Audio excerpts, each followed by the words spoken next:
What happens if the levy doesn't pass? Well, in a normal school year, a levy accounts for about 16% of our school district's budget.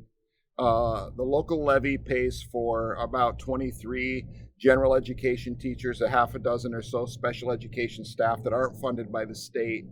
It funds almost $1 million worth of activities and athletics for our district.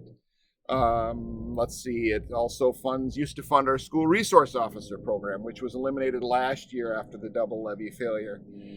So it funds a number of programs. Also, it's important to know that levy collections in a calendar year impact 2 school years. We collect local tax dollars in the spring and again in the fall. So when we don't have tax collections, it actually impacts 2 school years. So if the levy doesn't pass this year, we won't be able to collect local taxes again in 2022, which will mean that we are impacting 3 school years total over the duration of the 2 double levy failures. So next year, we're planning, because we don't have a levy collection right now approved by voters, we're planning to cut $2.5 million from the 2021-22 school year.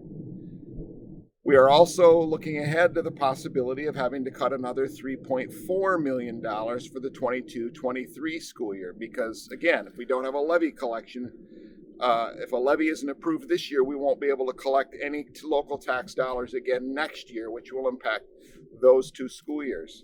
That's a total of $5.9 million in program reductions and staffing reductions we will have to make as a district if the levy is not approved. Thank you.